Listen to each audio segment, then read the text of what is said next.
Hello, listeners, and welcome back to the Red Rabbit Hole with your hosts, Nikki. Are you there, Nikki? Always. I don't go anywhere. I Oh, have no life. You No, don't leave. You just stay here I'm the here. whole I'm time. holding Karen Oh, hostage. okay. You are indeed, because we are, of course, joined by Karen King again. Thank you for coming back to talk with us again, Karen. And remaining with us down here in the Red Rabbit Hole. So we left off, Karen, just talking a little bit about your career, your writing, and actually, you didn't start in the thriller genre, did you? Can you tell us a little bit about how your writing career started? I've only been doing thrillers for a few years. I've been a published writer for nearly 40 years, and I actually started writing for Jackie magazine way back in the day, photo stories and articles and short stories. And then I went on to several children's magazines, licensed characters magazines, My Little Pony, Thomas the Tank Engine, Barbie, Cindy, loads of them. And then children's books. So it's been quite a change along the way. Yeah. How did you find your way into the thriller genre? I was doing romance novels for Bookature, and my editor said to me, "Is there anything different you'd like to do?" And I said, "Yes, I'd like to do." My first thriller was The Stranger in My Bed, and I said, "I'd like to do this story about in an abusive relationship, just highlighting the gaslighting and the coercion that goes on, because people always say, why did you put up with them?" Which is really irritating, because why don't they say, why did the abuser do that? And they don't realize that it's not just, there's lots of stuff goes on where there's real violence and people end up in hospital and stuff, but there's also lots of stuff that goes on where maybe people, I say just, but it isn't really just, but they just have black eyes or bruises or things like that, and they think that, well, it's just a black eye or it's just a bruise, and okay, it's nothing really bad. And it's just the control and the coercion that goes on to try and sort of. Yeah, that really rings true for me. I had a friend who'd had something happen, and she was invited into a group with other people who had experienced domestic violence, and she said, "Oh, but I shouldn't be there. I wasn't really hurt. It wasn't really." And you think about, well, actually, all the psychological stuff that went on before it got to the point, you absolutely should be there, but you don't. It's not like you say. We don't categorize it so much as domestic violence. Particularly not until quite recently, I think, when the more we understand a bit more about coercive control now because of changes in the law. But I think up until that point, people didn't understand it, and yeah, how people can get into your head and make you think it's your fault. So I just sort of, I said, I really would like to do that, and she said, send me a couple of chapters. So I did, and she said, yeah, go for it. And that was my, well, she gave me a 2-book contract for that one, and the next one was The Perfect Stepmother, and then the next one was The Mother-in-Law, which actually is my best-selling thriller. I think everyone identifies with having a troublesome mother-in-law. That's my only explanation why that one is so popular. Are you quite drawn to sort of family dynamics? Yes, most of the time. Yeah. My last one, The Retreat, was a bit away from that, although it was a woman and a partner. It was Eva and Jose who run the retreat in the Spanish Hills, and his cousin was in it. But it wasn't really close family dynamics. What I wanted to do with that one, The Retreat, because I'd done The Year of Starting Over, which was a romance where Holly has had enough. She's had enough of a no good boyfriend and a go nowhere job, and she packs everything in a minute and she goes off to Spain to start a new life. So I wanted, in a way, do the dark side of that for The Retreat. So they've gone to this glorious place in the mountains, and it's wellness and yoga and good eating and all that, but somebody's come for revenge. So that was a little bit different. I've gone back to the family dynamics for Girl Next Door. And that's your new one. That's my new That's one, which is out in July. excellent. So can I just take you back, Karen? You said that you've been a published writer for 40 years. Almost Yeah. 40. Yeah. So you seem relatively sane. How have you managed that? Inquiring It's all minds. an act. It's all an act. Oh no. It's all an act. I'm not. No. I don't know. I am a bit dippy, I have to confess, but Yeah. and I've got a very vivid imagination. So there's always a story going on in my head. Yeah, I think that's partly my kind of, and again, it's the rabbit hole thing, isn't it? Once you hear something and then you think you twist it then into something else, don't you? And you're just thinking that would be great if it was this, but then it's not this, but then you think, but it could be this. And that's when the idea kind of grabs hold of you and then doesn't let you go. And then you have to write it, even though you said you're not going to write anymore. That's it. You're going to retire in Spain. Oh no. So we promised the listeners, Lisa, some more cases that are to do with long lost family members. So what have you got for us? Well, it was one I didn't realise it was a big one, but it is quite a big one because it's the underlining case in the Netflix documentary "Girl in the Picture," which focuses on Franklin Floyd, who's a murderer. He was on death row, but he passed away of natural causes in the end. But I think it was about he'd kidnapped a child that was, I suppose, a stepchild. But at the time, they wouldn't let the mother file a missing persons for her, and she effectively grew up with him. And then later on, actually, he was suspected in her death as well later on. But how I actually found it was through the Hello John Doe podcast. Oh, okay. Which I would recommend a listen to. So it's created by somebody called Todd Matthews, who sadly has passed away this year, actually. But he, from the age of 17, was fascinated by finding. He was kind of fascinated by Jane and John Doe's and kind of reuniting families. And he was really fascinated by a particular kind of missing baby called Philip Brandenburg, who'd gone missing. I don't have the date to hand, but as a small baby, sort of, there's some talk that he was 6 weeks old, there's some talk that he was 6 months old. The details are a little bit unclear. But as part of his work, Todd had kind of set up on a database Philip's details, and years later, not until 2019, did a man called Steve Patterson come forward at 45 years old and say, I think that's me. And the only reason he knew is because he'd seen a letter with the other name, with Philip's name on it, somewhere in his house, and some talk of an adoption, but it was kind of an unofficial adoption. And it all links it. So he's not related to Franklin Floyd, but he'd had quite a nice, kind of stable upbringing.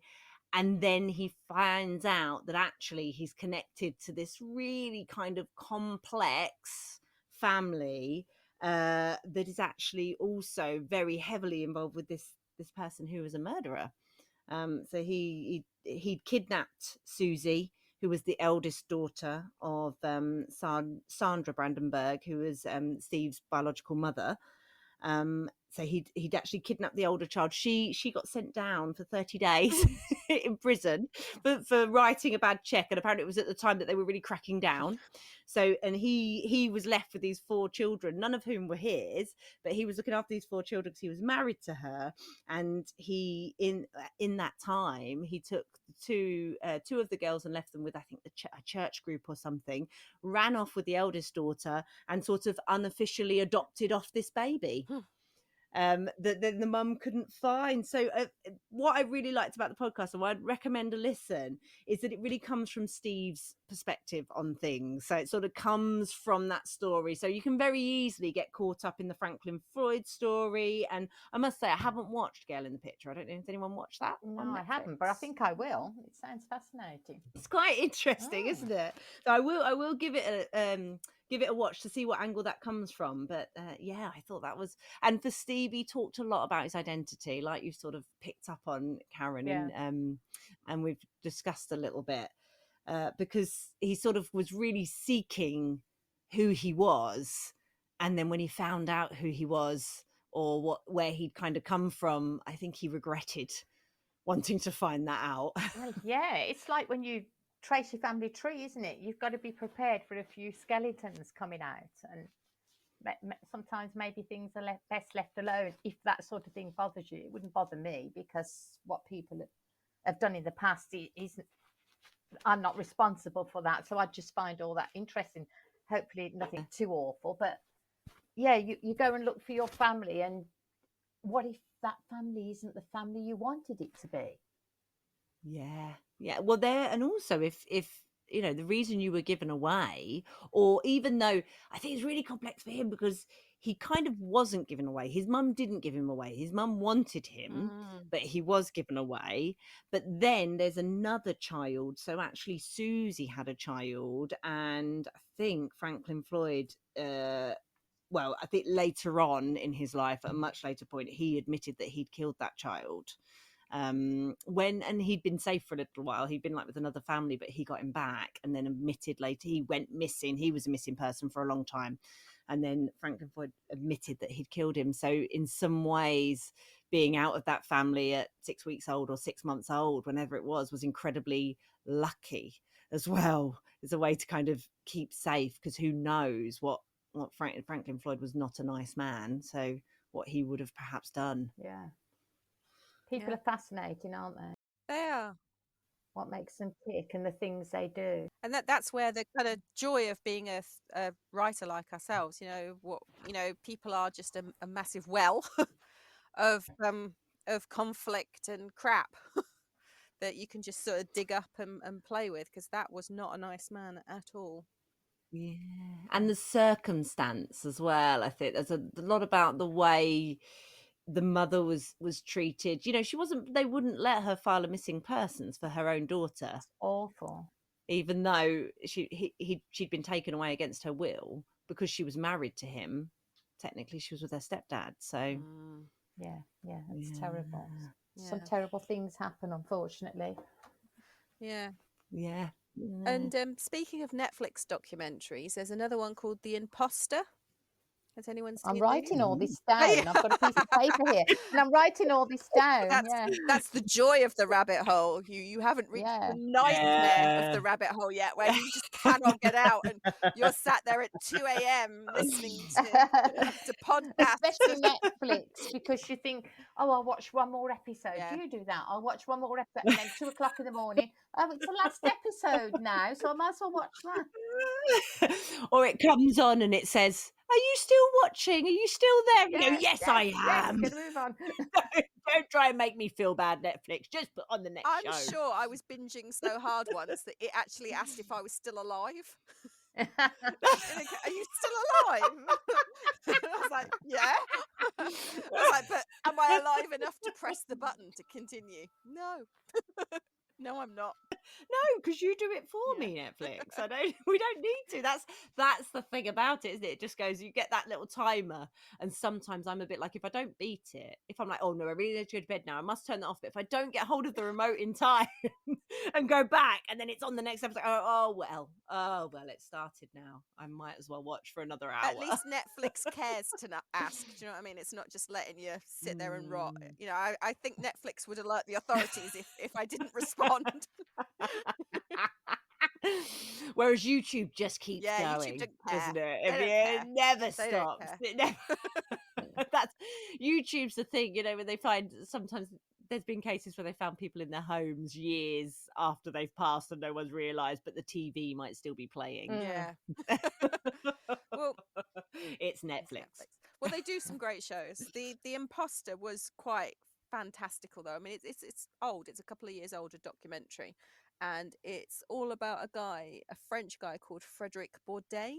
I'm hoping I'm saying that right. Has either of you heard of him? No. So Frédéric Bourdain was a con man, and he made a career out of posing as missing people. Oh gosh. That is it's the weirdest thing. I don't know what he got from it. Really, again, this perhaps harkens back to what we mentioned in the other episode about the kind of psychology of someone who perhaps wants attention. Maybe it's almost like some sort of Munchausen by proxy, or that's not called that anymore. But just wanting the attention of something. But he would pose as missing people that he didn't even look like. And again, this was before the DNA kind of got going. And he posed as a missing American teenager at one point. Wow. Yeah. And that poor boy's family was called. He was in Spain at the time, and he pretended, he said he called them up and asked for help and said he was this boy. And imagine as the family getting that call saying, "We've found your son," Mm. and then it not turning out to be that way. And he did get a prison sentence eventually, but he's out now, I think, in the wind. So he could be turning up anywhere. He said he would never do it again in the documentary, but I suspect that was probably a lie. My opinion, but that's the kind of If thing. you've always done it, you've got to be absolutely addicted to it, haven't you? It's almost, I wonder if he knows who he is. Yeah, maybe he just doesn't want to be who he is. Maybe that's I what. was going to say that. Maybe he's not happy with who he is and he wants to be someone else. Yeah. Yeah, just sort of fueling it. And he wants to be that someone up until the point where it goes horribly wrong that he's discovered. And then he jumps. It's almost like you mentioned cuckoo, like a cuckoo syndrome, kind of like that, where you've got someone coming into the family that, wasn't really there from the start and could, might not be the right person. I guess that's another kind of facet, that it might not even be the right person that's coming in. Yeah, because how would you know? Yeah. Especially back then when, DNA has changed a lot, but even now, I wouldn't even know how to start getting, you'd Google a DNA test, but, how long before you get the results if it's just a commercial one? What would you do? How would you do it? And what if they refuse to take it? And you've still got that kind of question mark there as to who this person is. Gosh, it's reminding me of, the Bobby Dunbar case. You heard of that one where I think it's Bobby Dunbar went missing in the woods, and then they found another child with a man, and this man said, "No, I mean it's his uncle," and they said, "No, we think this is definitely Bobby Dunbar." So they returned him to the family. This is your changeling case. And yes, and he remember, grew. yes. 'Cause I didn't mention it then, did I? But and then he grew up as Bobby Dunbar, and it was only through DNA afterwards, after all of this, and I think he was old enough. Was he? Oh, actually, was he 4 or 5 or something? I feel like he was old enough to know who he was, but it was actually with DNA afterwards, after he'd grown up and died. They tested relatives, ancestors of Bobby Dunbar to find out that it wasn't, and his DNA did match to the man who was claiming to be the uncle for the mother, the actual mother. So yeah, Wow. so he really was like a cuckoo or a changeling, wasn't he? God, it really is, truth is strange. Well, that's what the podcast is all about, all these kind of true crime cases. But Karen, I'm kind of interested to know, with you being only mask sane, let's say,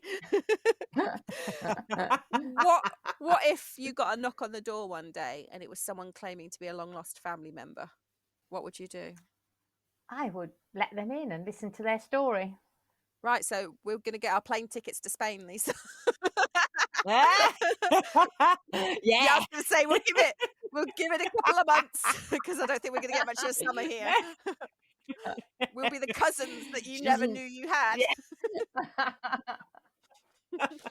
And we'll reminisce about the blue teapot, and then you'll absolutely 100% believe We'll us. tell you about the well, and you'll be like, "Oh, goodness!" But you'd have no suspicions, Karen. You'd have nothing. Oh, I didn't say I'd have no suspicions. I just says I'd listen to their story. Mm. But to be honest, if somebody's a long lost cousin, it's not like a long lost brother or sister or a long lost mother or father, is it? It's cousins are extended family.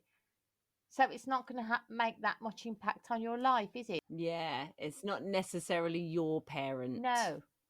If it was somebody coming into your actual family structure as a child or a parent or a sibling, I think that has far more effect on you. But a cousin is just like, oh, great, let's go and have a pint and you can tell me all about yourself. It's not actually going, I don't feel, affect you. Whether they are or whether they're not, isn't it? If they are, it's nice to meet up with them and find out what's been going on in their life and that. But it doesn't affect your family dynamics, I don't feel. I suppose there's not so much about the loss, is there? So I think if it's the loss of the family, the life, the upbringing. for them, for the Yeah. cousin, maybe Yeah. they've lost a whole family. But if you've got loads of cousins, which I have, another one here or there doesn't really. But what if? So my writer brain is cranking in, Right, Karen. come on. Who Okay, can are have you ready, Lisa? copyright to Are this you ready? story Yeah. we're making? Okay. Who's going to write this No. story? What if we turn up at your door? We tell you that we're your cousins, but Lisa's kind of holding me up slightly because I need a kidney and you're a match, Karen. Oh. Then what do you do? I would say, I am very sorry, but I am saving my spare kidney for my immediate family. And she's going to stick you down the well. Oh, no! With the Remember, Romanov. she's just written a thriller book all about, what would happen on this retreat in Spain. So I feel like Karen's got some ideas about how to safely exit the home should something happen. I have had a few people saying to me, Karen, can you just run a writing retreat instead? They want to come for the retreat, but they don't want the danger. Oh, but you could set it up as like a murder mystery kind of thing, Ooh. couldn't you? So you could sort of, it's the writer's retreat, but as a murder mystery as well. Yeah. Ooh. Yeah. Oh, that would be fun. That'd be fun if you had some actors planted and then. Yeah. 9 writers enter, only 1 leaves. Yeah. That's have to be a big well. Yeah. Get all the bodies down. Yes. Nice. It would have to be a proper one, wouldn't it? Not just a borehole in the ground. I don't know. See, I don't want to think of it as a borehole in the ground. I like to think of it as some sort of Disney wishing well kind of mixture up with Japanese, the Japanese, the ring. Yeah. That's just me. Well, I certainly would not be getting water up and down from a well with the bucket. No. I would not have moved here if it was that kind of well. I had to think about it anyway. I thought. Well, I've also got an image of you with the hair dye in, trying to wheel this bucket up as quick as possible. I'm thinking, how am I going to get this dye out of my hair?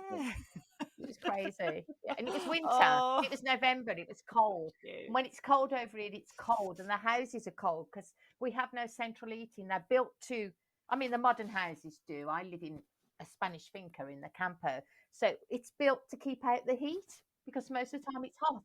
So when it's cold, it's cold. So, yeah. How long is the winter in Spain? How long?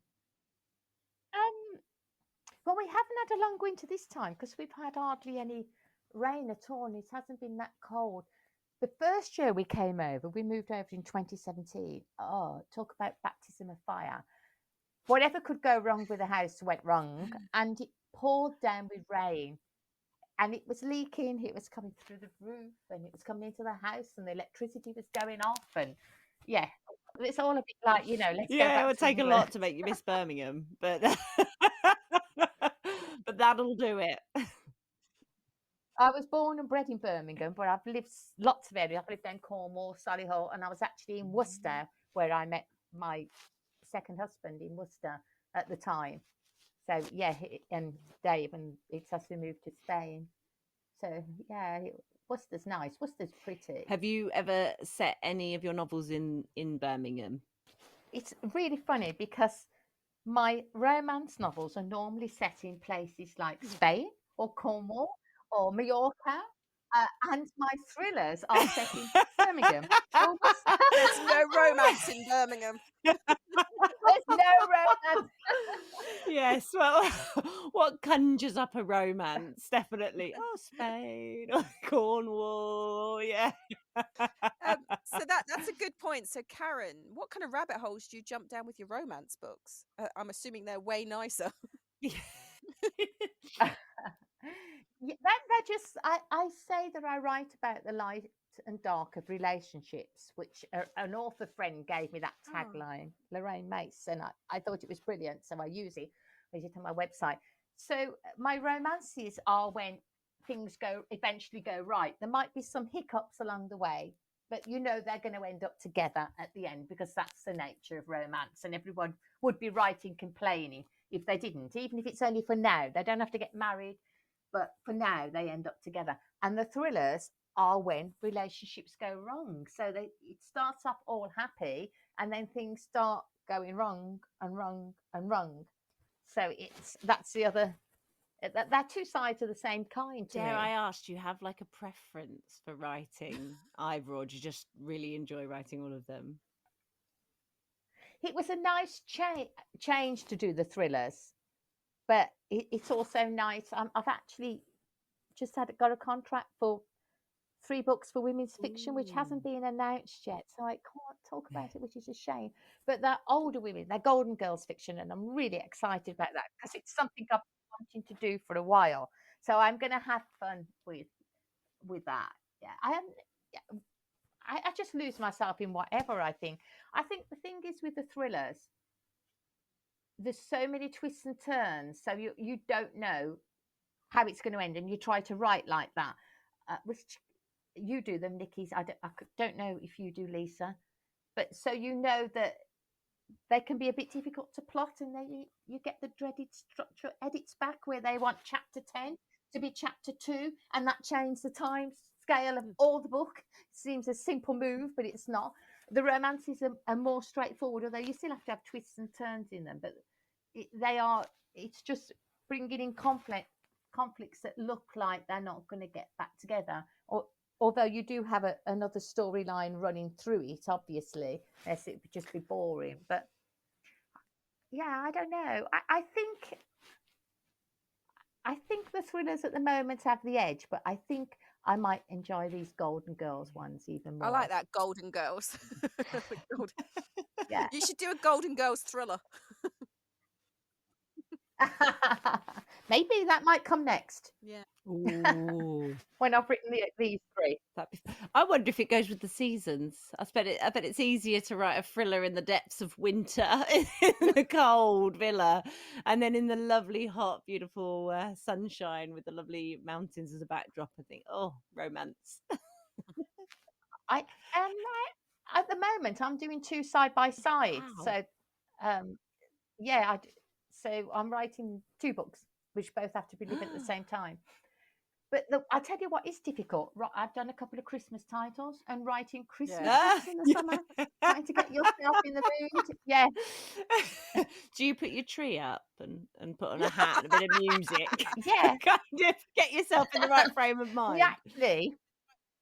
we have actually had a summer Christmas party. About not last year, the year before, we had a summer Christmas party where Dave dressed up as Santa, and we had friends come round, and we exchanged presents, and we had a turkey and all That's sorts. really pushing the boat out on research. I've never done that. That's my new aim for this year is to really go all out on some research. I was in Australia for one Christmas, and of course it was absolutely boiling hot, which felt very strange. And we had like cold meats with Christmas dinner, rather than the sort of standard what I would expect, sort of general Christmas dinner. So that was quite strange. That felt quite strange. And I'm never in a Christmas mood unless the tree goes up. Yeah, we still put the tree up. We had Boxing Day dinner on Wow. the beach one year, and that was fun. That was good fun. But we do put the tree up, and we do because there's an English community here, and we do exchange presents. But with the Spanish, it's all about the Three Kings Day. That's when the kids get their presents. Aw. So yeah, we have the best of both really. So it's nice. So you get the Three Kings coming through the streets on their camels and all dressed up Wow. and throwing sweets out, and the kids are running picking them up. That's on the evening of January the 5th. Lovely. And then we get our Christmas as well. So it's just sort of it's nice to see the different. Oh, I like that. The 2 different. So for this Christmas, Karen, you'll be Yeah. inviting your long lost cousins, Nicky and Lisa, to Christmas soiree on the beach. Okay. Well, you come at your own risk. Well, before we wrap up, I just wanted to ask a quick question, Karen, about The Girl Next Door, because that's your new book. What Yeah. rabbit holes of research did you jump down for that one? What can you tell us? Right. Well, it's about a blended Okay. family. Shall I read you the blurb? Yeah, Okay, that's. this I love a good this blurb. is the blurb on Amazon. My darling son is accused of attacking the girl next door. He would never do this, would he? I have the perfect family, my loving, devoted partner, our sons so thoughtful and affectionate despite their teenage angst, that everything changes when our friendly neighbours move in. Their daughter Rachel is so pretty and bubbly. Her giggles float over our garden fence. I can see our boys are falling for her, fighting for her affection. Then Rachel falls from her bedroom window. Her life is hanging in the balance, and to my horror, her parents think my son Jacob pushed her. I know my sensitive son would never do such a thing, but is he hiding something? A mother always knows, doesn't she? And who is spreading nasty rumours in our neighbourhood about me and my partner, about history repeating itself? Then I find Rachel's broken sunflower necklace in my own, and my world falls apart. It's unbearable, but I must face the truth. Someone's child is fighting for their life, and someone in my family hurt her. With Rachel at death's door, is Jacob in terrible danger, and how far will I have to go to protect him? See, that's such an interesting concept because, like, it's kids and crime, isn't it? You know. It's kids and crime, and it's also about family bonds. How far, if you're a step family and you take that other child on as your own, but when crunch comes to it and both children are accused of something, who do you stick by, and does it divide you apart? Yeah. Interesting. You're gonna have to come back, Karen, when that comes Yes. out, and we can talk about kids and crime, and how far parents will go to protect them, because there's so many stories about children committing crimes. Like, I mean, you got Mary Bell, that was Yeah, just fascinating, but that we could pull up, and we can fall down a big massive rabbit hole there. but it might not Yeah. have been the kids. No, it might not have. No. Oh, Oh, we won't know until the Been book anyone comes in we the out. won't room. know till the book comes Ooh, out. yes. But let's still talk about crime and kids anyway, Yes, regardless yes, of. Yeah. yeah, yeah, and like I said, does it? What happens when something comes to even when children just fall out, stepchildren fall out, doesn't even have to be a crime involved, but they fall out. So do you manage to keep up a united front and judge them equally, or are you on your kids' side because you think, well, it's their fault, they're really bullshit? And so I'm really interested in different sorts of families and different sorts of Yeah, relationships. it's blood thicker than water. Yeah. Yes, definitely, is blood thicker than water? Mm. And how far will parents go to protect their child? So Ooh, there's definitely another podcast in that. Please come back. And maybe we'll get you back sort of in the Spanish winter so that we can feel a bit less jealous. oh. What, when the rain's pouring through my kitchen and I've got buckets collecting all the water, shivering around the gas heater? Yes. Oh, bless. No. We don't want that. We don't want that. We're just, or maybe when there's a little bit of Yeah, sunshine here, so then you we can can feel feel. better about it. Yeah. Well, listeners, Yeah. the sun has definitely gone down here in the UK. I don't know. Are you an hour ahead of us, Karen? We're an Or hour ahead, yes. So it's you're an hour 20 ahead, past so it's 9 over here, and it's just starting to go dusk. yeah, we're very dusky Oh, here as well. Yeah. It's very dark. I didn't put my light on when we started, so I'm literally sat in the dark in front of a laptop. Oh, that's so. deep It's down the Oh. down rabbit the hole. rabbit hole, never to escape. So we just want to say thank you for listening, and thank you for joining us once again, and a big thank you for Karen King. Yes, And thank you yay to so much, Karen. Karen. And you really do come up with some really interesting family dynamics in your books, and they are well worth a read. Thank you. And can be found on Amazon. Basically, all your major bookshops will stock them. And watch out for Karen's new one, The Girl Next Door. Absolutely. I'll be definitely picking up that book. And thank you, everyone, for listening. Don't forget to follow us. We are on Facebook and we're on Instagram at the Red Rabbit Hole Podcast. We also have a Patreon. Please follow us there. Please subscribe to get, I don't know, some exclusive bits and pieces. I'm not sure if we've come up with them yet. Have we, Nick? Not yet. Is it going to It's a be? surprise. Is it? Is it gonna be me not knowing what we're Yes. doing? Is it gonna be all my Yes. bloopers? Is it gonna be me sounding a bit like Muttley going, "Yeah, yeah, Yeah, yeah, yeah, yeah, yeah, yeah, yeah, yeah, yeah, yeah, yeah, yeah," all the yeahs that you've had to cut yeah, out and you've remixed yeah, them. yeah. Remix. That's our first TikTok That's video. gonna go Our viral. first Yes, TikTok. that will go Yeah, viral. definitely. Absolutely. But thank you again for joining us, Karen. It was lovely to have you here, and we hope to see you again. Thank you for inviting me. Yeah, watch out for that So well. I hope it all Yeah. turns out okay. I'm sure it will. I'm sure it will. Everything, as long as the listeners are with us, which we're hoping that they are by Yeah. this time, then we are good to go. And remember, listeners, And still with and us. still with us. Yeah, you've survived. Still with us at the half an hour Yeah. long. So, just to say goodbye. We don't know what we're doing next week. We're very honest with you, listeners, but we will let you know. So watch this space. Are we Dextering? Oh yes, we are. We're real life Dextering. We did Ooh, float that, and yeah. another weird Warren as well. I'm thinking Satanic Yes. Panic. Oh, Panic. Oh, Oh, yeah. Satanic Panic for the weird Warren. Yes, Ooh. because I think I Yes. might wrangle in a special guest for that one. Ooh, that's Oh, exciting. Oh, I better do it can't wait now. to listen. Can't wait to listen. Yeah, you probably have to be there as well. I know, but So watch this space.